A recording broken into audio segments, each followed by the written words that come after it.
Olá, sejam bem-vindos à MF3, Escola de Filosofia. Na série Conhecimento e Desenvolvimento, tenho dedicado de forma sempre breve, respeitando um pouco a natureza do canal, a natureza mais rápida da comunicação, que é, na verdade, dissolvida no tempo e não um único, digamos, uma quantidade maior, mas uma pequena quantidade ao longo do tempo, tem sido a forma como o conhecimento tem se propagado em nossos dias. A propósito de uma leitura de um tema sobre mercadoria, fiquei me perguntando sobre a história, falando em tecnologia, a história do papel. E em que sentido? Porque nós estamos falando muito nos dias de hoje dos impactos da tecnologia, do celular, do computador, do outro celular. Então, os impactos da tecnologia, essa questão da inovação tecnológica no processo de transmissão, cultivo e produção de conhecimento. E aí eu lembrei de uma certa vez com um professor discorrendo sobre o surgimento do livro e como que foi revolucionário o livro, como nós conhecemos, né? Nesse formato digamos assim, né? Aqui um livro sobre psicologia e etc. Né? E esse livro sucedeu, por exemplo, o rolo de papiro, né? E o rolo era um papel contínuo que você ia, como diz o próprio nome, desenrolando e lendo. E era muito complexo essa operação, segundo esse professor, falando sobre a história do livro, porque a página acabava. Então, como que isso foi um desespero? Quer dizer, como é que você saberia que estava indo para a página seguinte, certa? Isso que para nós é muito natural. De certa maneira, o professor Delintani, professor da Escola de Educação da USP, nessa oportunidade que eu tive de ouvir as palavras dele, fez essa brincadeira para falar dos livros enquanto janela da alma. E eu pensando sobre o livro, pensando sobre a inovação tecnológica, lembrei então que o papel, como nós conhecemos, teve em algum momento, foi uma técnica chinesa, olha a China na história, né? E os chineses, por volta de 751 depois de Cristo, numa investida, digamos assim, militar contra uma cidade árabe, perde a tentativa, a guerra, e os artesãos chineses que dominavam a feitura do papel foram capturados. E com isso os árabes passam a ter acesso a uma tecnologia. Em outros documentários eu li que se fazia entre o arroz e o algodão, então não sei especificar a técnica, mas se usava essas duas fontes de celulose, provavelmente do algodão, e o carboidrato a partir do arroz e etc. E aí faz algumas combinações e formou-se esse papel dobrável, papiroflexia, que hoje se chama dobradura de papéis. Era esse papel chinês muito leve e etc. E eu fico pensando no impacto então que esse papel gerou na tradição europeia depois. Isso 751 entre os árabes, eu não sei quando especificamente isso chega na Andalucia, onde é a Espanha e Portugal hoje, e isso serve de suporte para o surgimento do livro como nós conhecemos. O livro que inicialmente era mais posto deitado sobre a mesa, com aquelas capas muito bonitas, para quem gosta é um exercício muito gostoso de ver esses materiais ligados à cultura ao Andalúcia, do período aí entre 800 até o ano 1000, mais ou menos aqui como referência. Aquelas mobílias de escrevinhar, para quem gosta disso, é uma coisa louca, né?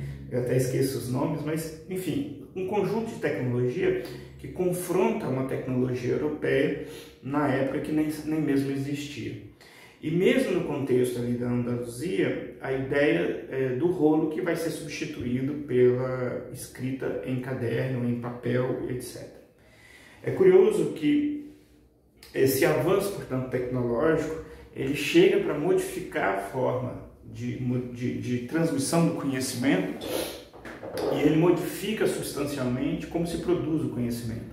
Eu já disse em outros momentos sobre as academias de ciências, como que a ideia do paper fez com que, por exemplo, alguns autores como Leibniz preferissem escrever desta forma e não propriamente escrever grandes tratados.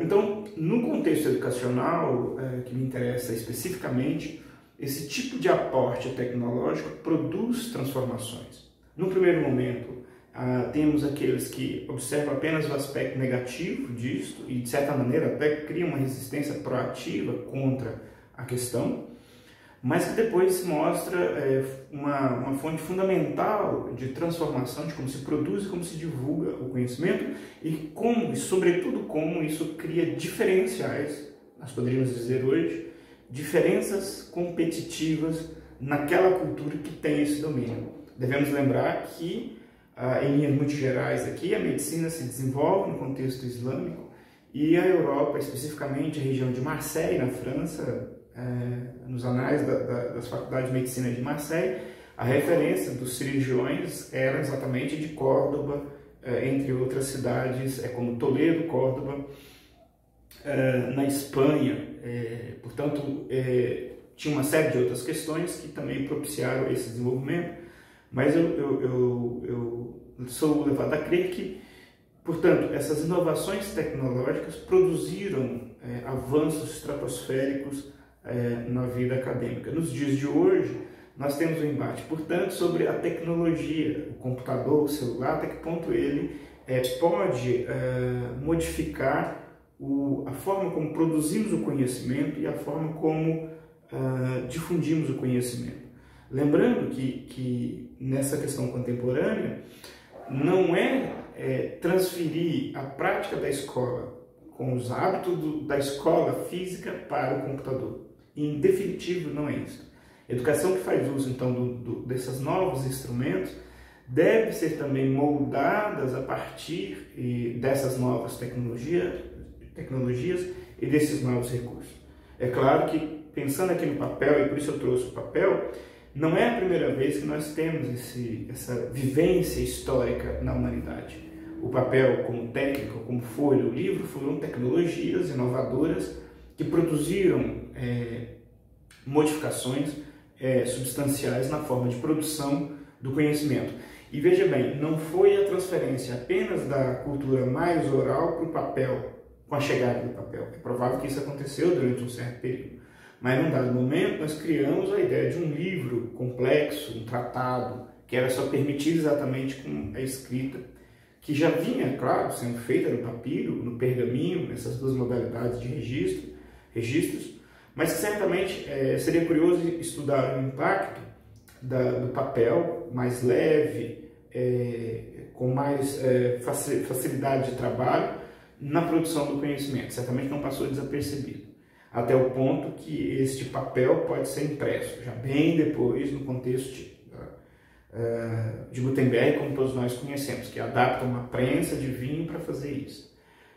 Quer dizer, a partir de uma tecnologia, se reinventa sobre ela e isso vai criando questões de amplificação do acesso ao conhecimento.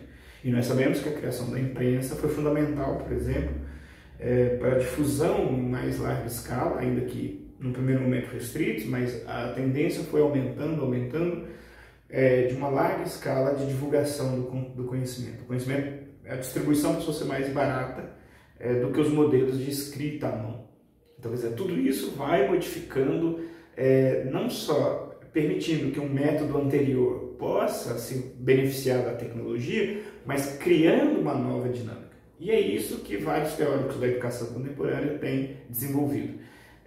A tecnologia não pode ser utilizada como se nós estivéssemos usando a sala de aula do jeito tradicional. O modo de transformação, produção, distribuição do conhecimento passa estruturalmente por modificações com as novas tecnologias. e acompanhando dados de censos ligados ao setor especializado aqui no Brasil, temos então observado que ao construir e modelar o aprendizado baseado na tecnologia, que é uma coisa nova, então exige métodos e comportamentos novos, o número de desistência é muito baixo. Agora, quando nós pegamos o modelo tradicional e replicamos dentro desse, a tendência é de um desestímulo total da pessoa. Sobre desenvolvimento, portanto, e inovação tecnológica, esta era a minha ideia de hoje. Eu acho que é sem volta, né? Vivemos um momento oportuno de conseguirmos fazer uma apreciação e descobrir o que seria supérfluo dessa novidade contemporânea e o que na verdade não é supérfluo. É exatamente uma vantagem competitiva na vida das pessoas. Muito obrigado, até o próximo vídeo desta série Conhecimento e Desenvolvimento.